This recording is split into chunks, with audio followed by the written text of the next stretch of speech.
கருவாட்சி காவியத்தில் கவிப்பேரசு வைரமுத்து எழுதுவார்,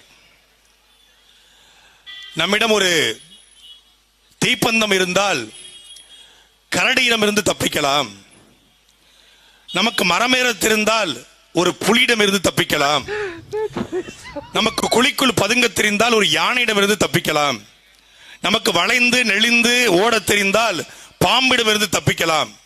இதுவரைக்கும் அவரு. ஆனா தப்பிக்கவே முடியாது, அது திமுகவுக்கு ஓட்டு போடுறது மட்டும்தான். இது நான் மொட்டை மாடியிலிருந்து குதிச்சா சக்திமான் காப்பாற்றுவார் நம்புறதும், திமுகவுக்கு ஓட்டு போட்டு நாட்டில் நல்லது நடக்க நம்புறதும் ஒண்ணுதான். Death confirm. நம்ம எல்லாரும் பார்த்தோம், நேத்து சட்டசபையில் மரியாதைக்குரிய தமிழ்நாடு முதலமைச்சர் ஐயா ஸ்டாலின் அவர்கள் நாளைக்கு மதுபான கொள்கையில ஒரு புதிய திருத்தத்தை கொண்டு வர போகிறோம். 1937 மதுபான சட்டத்திலே நானும் மரியாதைக்குரிய தமிழ்நாடு மதுவிலக்கு ஆயத்துறை அமைச்சர் முத்துசாமியும் பேசி ஒரு மாற்றத்தை கொண்டு வர போறேன்னு சொன்னாரு. நான் கூட அதிர்ந்துட்டேன். ஓ பா, பரவாயில்லையப்பா, மரியாதைக்குரிய தமிழ்நாடு முதலமைச்சர் மதுவிலக்குல மாற்றத்தை கொண்டு வர போறாரு, மதுபான கடைகளை மூட போறாருன்னு பார்த்தா, மதுவிலக்குல என்ன மாற்றமாமா, மதுபான கொள்கையில என்ன மாற்றமாமா, யாராவது கள்ளச்சாராயம் காய்ச்சினா 10 லட்சம் ரூபாய் அபராதம், யாராவது கள்ளச்சாராயம் காய்ச்சினா சாகும் வரை அவங்களுக்கு ஆயுள் தண்டனை. கள்ளச்சாராயம் காய்ச்சவனுக்கு 10 லட்சம் அபராதம். ஏன்? கள்ளச்சாராயம் குடிச்சவனுக்கு கொடுக்கிறதுக்கு. எப்பேற்பட்ட அரசு திராவிட மாடல் அரசு! கள்ளச்சாராயம் காய்ச்சவனுக்கு இனிமேல் காய்ச்சினா அபராதம். எங்களை எதிர்த்து யாரும் இதுவரைக்கும் யாரும் அடிச்சது இல்ல. போன வாரம் ஒன்னு அடிச்சேன், அது போன மாசம் சொல்லுவாங்கல்ல, அது மாதிரி இதுவரைக்கும் நீ பிடிச்சிருக்கிற கள்ளச்சார வியாபாரிகளை அவங்க மேல அந்த வழக்க போட்டுக்கலாம்ல, அவங்க மேல அந்த 10 லட்சம் ரூபாய் அபராதத்தை போட்டுக்கலாம்ல. இனிமேல் காய்ச்சினா 10 லட்சம் ரூபாய் அபராதம், சாகும் வரை அவங்களுக்கு ஆயுள் தண்டனை. இது மதுபான கொள்கையில மாற்றம். எப்பேற்பட்ட அரசு எப்பா! அதை விட இன்னொரு படி மேல போயிட்டாரு தமிழ்நாடு நீர்வளத்துறை அமைச்சர் துரைமுருகன். இந்த கள்ளச்சாராயத்தை ஏன் குடிக்கிறாங்க நீங்க முதல்ல தெரிஞ்சுக்கணும் அப்படிங்கிறாரு. ஏன் குடிக்கிறாங்க? டாஸ்மாக் சரக்குல கிக் இல்ல. ஐயா தினமும் குடிச்சு பாப்பாரு போல இருக்கு. தினமும் காலையில ஒரு அவுன்ஸை போட்டு தான் சட்டசபைக்கு வர்றது. அப்புறம் ஸ்டாலின் எப்படி இருக்க? இன்னும் ஸ்டாலின் கிக்கே இல்லையா? அப்புறம் எப்படி சொல்றது? ஒன்னிய சரக்கு போட்டுதான் சட்டசபைக்கு வர்றது. அதை விட முத்துச்சாமி இன்னொரு மேல போயிட்டாரு. இந்த காலையில குடிக்கிறவங்க குடிகாரன்னு சொன்னா என்னால ஒத்துக்கவே முடியாது. அவங்க குடிச்சாதான் அவங்க கரண்டி அவங்க கையில நிக்காரு. சித்தாளுக்கு குடிச்சாதான் கரண்டி நிக்குமா?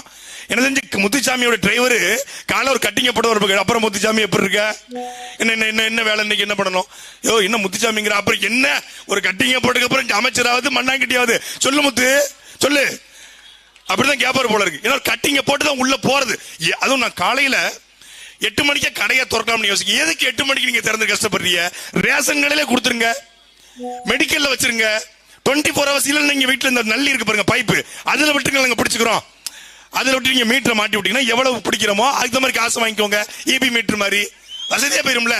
எவ்வளவு அருமையான ஐடியா எல்லாம் குடிக்கிறோம். பொழைக்க தெரியாத போயிலுங்க அழகழகா ஐடியா கொடுக்குறோம், வாங்கிட்டு அழகா வாழலாம். அன்பிற்குரிய மக்களை, 48,500 கோடி ரூபாய் வருமானம் வருகிறது என்பதற்காக இந்த அரசாங்கம் டாஸ்மாகை நடத்துவதாக சொல்றாங்க. ஆனால் இதே அரசுதான் பல லட்சம் கோடிகள் வருமானம் தரக்கூடிய ஆத்து மணலையும் கனிம வளத்தையும் தனியார் முதலாளிகளுக்கு விற்க விடுகிறது. உண்மையிலே அரசு நடத்த வேண்டியது எதை? அந்த ஆத்து மணல் குவாரிகளை, கனிம வள குவாரிகளை அரசு நடத்தணும், டாஸ்மாகை தனியாட்டு கொடுக்கணும். இதுக்கு தமிழ்நாடு நீர்வளத்துறை அமைச்சர் மரியாதைக்குரிய ஐயா துரைமுருகன் அவர்கள், ஒரு மூத்தவர், மொழிப்போர்ல ஈடுபட்டு வந்தவர், அவர் சொல்றாரு, நீங்க டாஸ்மாக மூடுன்னு சில பேர் சொல்றாங்க. யாரு சில பேர்னா? யாரு? ஒரு ஆளு தான், ஒரே ஒருத்தர் தான் இந்த தமிழ்நாட்டில் 14 வருஷமா டாஸ்மாக மூடணும்னு சொல்லி ஒரே ஒருத்தர் தான். அவங்க ஒருத்தருங்கிறது எங்களை சில பேர் தெரியாமல், என்னை பற்றி தெரியாமல் விமர்சனம் செய்கிறார்கள். யார சொல்றாரு? ஒருத்தர் தான். ஐயா தெரியாம விமர்சனம் இல்ல, உங்களை நல்லா தெரிஞ்சுக்கிட்டு தான் விமர்சனம் பண்றோம்.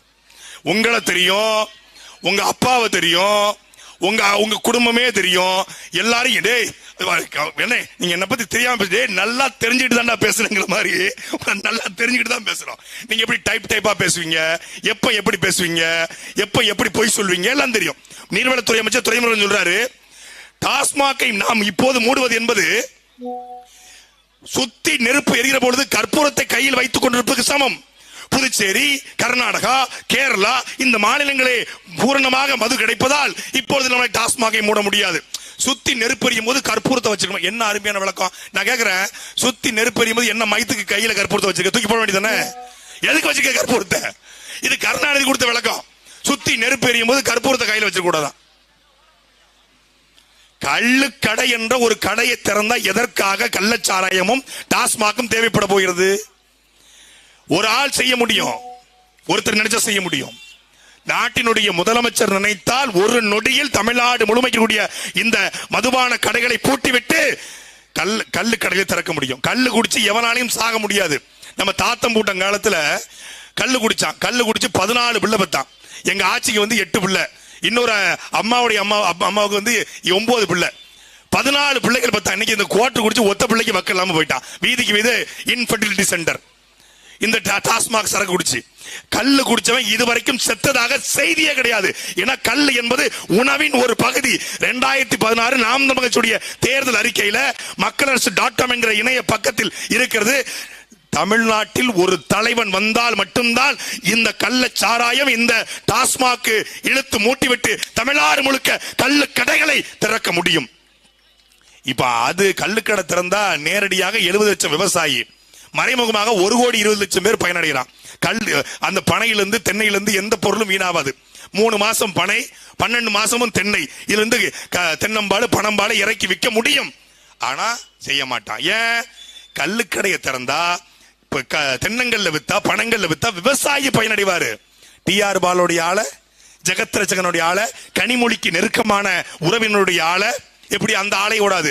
அப்ப இந்த மதுபான ஆலைகள்ல இருந்து வரக்கூடிய அந்த வருமானம் தடைபட்டு விடக்கூடாது என்பதற்காக மட்டும்தான் இந்த கல்லுக்கு அனுமதி இல்லை. கல்லு தடை, கள்ள சாராயம் தடை. ஆனால் இந்த பிராந்தி, கோட்ரு, ரம்மு, ஜின்னு, விஸ்கி, ஒயின், இந்த கண்ட கர்மாந்திரம் என்ன தீர்த்தம்? கண்ணன் சீமானவர்கள் கேட்பது பெருமாள் கோயிலுடைய தீர்த்தமா? இந்த கேள்விக்கு தமிழ்நாடு முதலமைச்சரையோ இல்ல மரியாதைக்குரிய முத்துசாமி கிட்டயோ பதில் இருக்கா? மக்கள் சாவணும், செத்தா 10 லட்சம். இன்னைக்கு ஒருத்தன் எங்க கொண்டு வந்து விட்டுருக்க பாரு, நீ எங்க கொண்டு வந்து விட்டு பாரு. முத்துவேல் கருணாநிதி ஸ்டாலின், நீங்க எங்க கொண்டு வந்து விட்டுருக்கீங்க? 10 லட்சம் ரூபாய் கிடைக்கும் சொல்லி அவங்க அப்பனுக்கு ஒருத்தன் விவசாயத்தை வாங்கி ஊத்திருக்கான். விவசாயத்தை வாங்கி அப்பா வயிற்றுல ஊத்தி விட்டான். அப்பா என்னப்பா சிறப்புப்பா, சிறப்பா இருக்கும்பா, அந்த சிறப்பா குடிச்சது சிறப்பா இருக்கும்பா. என்னப்பா பண்ணுதுப்பா? நெஞ்சு அரிக்குதுப்பா. அப்படியாப்பா? இப்ப வயிறு எரியுதுப்பா. அப்படியாப்பா? கொஞ்சம் கண்ணு மங்குதாப்பா? ஆமா மங்குதுப்பா. இப்ப ஏதோ புகைச்சலா இருக்குப்பா. அப்படித்தாப்பா இருக்கும். இருப்பாரு 2 minutes பா, you can go to the heaven பா அப்படின்ட்டா. சொர்க்கத்துக்கே அப்படி அனுப்பிக்கிட்டு இருக்கப்பா. என்னடா பண்ணிட்டு இருக்க? சாராயத்தை ஊத்திக்கிட்டு இருக்கப்பா. கள்ள சாராயத்தை 10 லட்சம் ரூபாய் ஆந்தி வைப்பா. சோழி முடிச்சு விட்டான். இப்படி ஊருக்கு நீ பார்த்து கிளம்புனாங்கன்னா ஊருக்கு இப்ப நானே எங்க அப்பாட்ட ரொம்ப நாள் எங்க அப்பாவும் சேட்டையை பண்ணிட்டு இருக்காப்பா. ஒரு 10 ஊர் பக்கமே வரான்ட்டாப்ல எங்க அப்பா. ஊர்ல வர கோயில் கூட பாக்கெட்டோட வர்றேன்னு வந்துடாதுன்றாங்க. ஏன்னா அந்த அளவுக்கு தமிழ்நாடு அரசு நம்மளை கொண்டு தள்ளுது. 10 லட்சம் ரூபாய் கொடுத்தா எவன் வேணாலும் யார் வேணாலும் கொள்ளலாம் நிலைமைக்கு தள்ளி விட்டு போயிட்டாங்க. அப்ப அதை மாற்றணும். எத்தனை காலத்திற்கு திமுக, எத்தனை காலத்திற்கு அதிமுக, எத்தனை காலத்திற்கு காங்கிரஸ், எத்தனை காலத்துக்கு பாஜக? இந்த தொகுதியில பாரதிய ஜனதா கட்சியின் தலைமையில எங்களுடைய அண்ணன்மார்கள் வராங்க. அவங்க மீது எங்களுக்கு மதிப்பு உண்டு. இடஒதுக்கீட்டு போராட்டத்தில் சாதிய வாரி கணக்கெடுப்பு எடுக்க வேண்டும் என்கிற அந்த கோட்பாட்டில் எங்களுக்கு அவர்கள் மீது மதிப்பு உண்டு. ஆனால் பாரதிய ஜனதா கட்சியின் தலைமையிலான அவர்களுக்கு மானமுள்ள வன்னியன், மானமுள்ள படையாச்சி என்ன மயத்துக்கு ஓட்டு போடணும்? சொல்ல ஒரு காரணம் சொல்லு. இந்த பாட்டாளி சொந்தங்களுக்கு, உழைக்கிற வக்கத்துக்கு, இந்த பாரதிய ஜனதா கட்சி செய்த துரோகத்திற்கு எதற்கடா ஓட்டு போடணும்?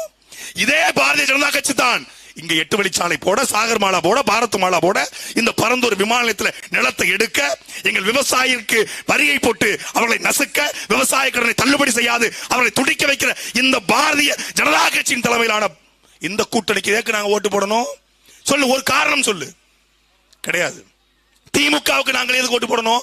பறையரும் படையாட்சியும், இதே பறையரும் படையாட்சியும் இந்த மேல்பாதி கிராமத்தில் சண்டை வரும்போது வேடிக்கை பார்த்த திமுக, இதே பறையரும் படையாட்சியும் அங்கே 13 கிராமங்கள்ல, பரந்தூர், ஏகனாபுரம், நெல்வாய் கிராமங்கள்ல துடிக்க வைத்து அவர்களை ஆந்திராவுக்கு அகதியாக அனுப்ப வைக்கிற இந்த திமுக கூட்டணிக்கு எதற்காக நாங்கள் ஓட்டு போடணும்? படையாட்சி ஓட்டு மொத்தமா வந்துடும், பறையர் ஓட்டு மொத்தமா வந்துடும். மயிர்ல வரும், உனக்கு மயிர்ல வரும். அந்த 2 ஓட்டுக்கு நடுவில் குட்டுக்க அருவாள் எடுத்து போடத்தாண்டா பிரபாகருடைய பிள்ளை செந்தமிழன் சீமான் இந்த களத்துக்கு வந்திருக்காரு. 2 பேரும் என்னமோ படையாச்சும் பறையரும் அருவாள் எடுத்து திடுற மாதிரி வந்தா வெட்டிடுவேன்னு சொல்ல, அப்படி இருக்கா? இல்ல. உண்மையிலேயே நான் வந்து பார்த்த பிறகு தெரியுது, இந்த ஊர் பகுதியில் படையாச்சும் பறையரும் அண்ணன் தம்பியாக இந்த நிலத்திலே வாழ்ந்து கொண்டிருக்கிறார்கள். அவர்களை பிரித்து பிரித்து வாக்கை பறிக்கிறது ஒரு கேடுகட்ட கேவலப்பட்ட கூட்டம். இதுவரைக்கும் நாங்கள் தேவராக தெரிந்தோம், நாடாராக தெரிந்தோம், கோணாராக தெரிந்தோம், தேவேந்திராக தெரிந்தோம், முதலியாராக, பிள்ளைமாராக, செட்டியாக, அகமுடையாராக, மறவராக, கல்லராக, படையாட்சியாக, பறையராக தெரிந்தோம். செந்தமிழன் சீமான் வந்தார், எங்களை தமிழராக மாற்றி நிறுத்தினார்.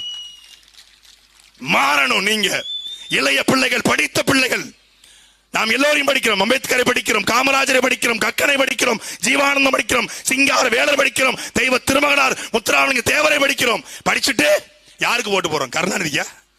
காமராஜர் படிச்சது கருணாநிதிக்கு ஓட்டு போடவா? கக்கனை படித்தது கருணாநிதிக்கு ஓட்டு போடவா? என் அன்பிற்குரிய மக்களே, நீங்கள் காமராஜருக்கு ஓட்டு போட்டாத்தான் கக்கன் கிடைப்பாரு. நீங்க கருணாநிதி மகன் ஸ்டாலினுக்கு ஓட்டு போட்டா செந்தில் பாலாஜி தான் கிடைப்பாரு. எழுதி வச்சுக்க. யார் வேணும் உங்களுக்கு? நல்ல அமைச்சர் வேணுமா? அபிநயா பொன்னிவளவன் சட்டசபைக்கு போனா என் தம்பி சரவணன் சொன்ன மாதிரி உண்மையிலே விக்கு கலண்டு ஓடும். உண்மையிலே ஓடும். கேட்கிற கேள்வியில நாக்க புடிங்கிட்டு சாவா. ஏன்னா ப்ராடக்ட் அப்படி.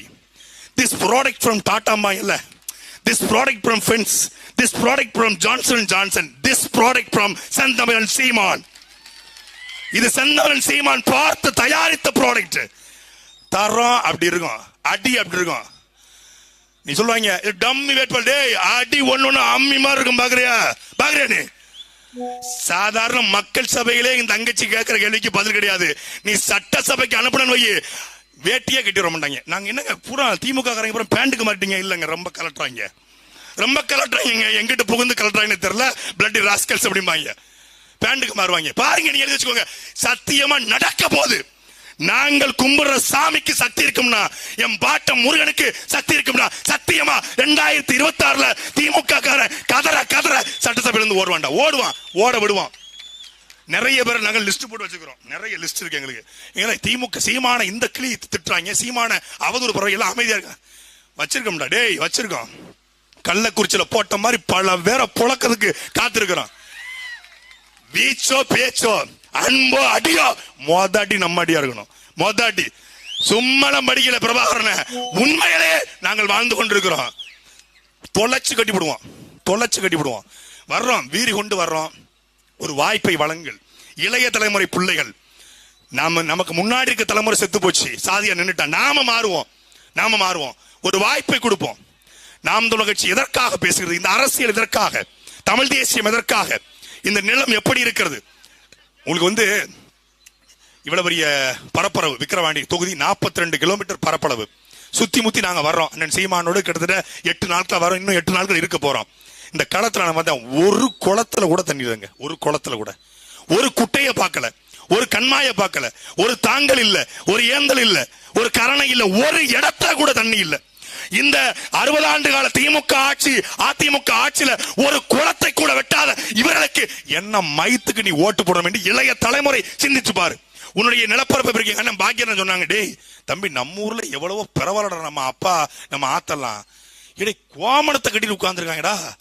என்னென்ன சொல்றீங்கன்னா, இடே 100 வருஷத்துக்கு முன்னாடி தமிழ்நாடு எப்படி இருக்கு நம்ம கற்பனை பண்றோமோ அப்படி இருக்காங்கடா. கிராமங்கள்ல நம்ம பெரிய பஞ்சத்தப்பெல்லாம் கோமணத்தை கட்டிட்டு உட்காந்துருக்காங்கடா. கோமணம் கூட இல்லாம உட்கார்ந்து, டேய் நாசமத்து போற திமுக காரங்களே, உங்களுக்கு ஓட்டு போட்டு ஓட்டு போட்டு என் ஆத்தனும் தாத்தனும் இன்னைக்கு கோமணம் கட்டிட்டு இருக்கான. கோமணம், ஒரு கோமணத்துக்கு கூட வக்கற்ற நிலமாக இந்த நிலத்தை மாத்திட்டான்.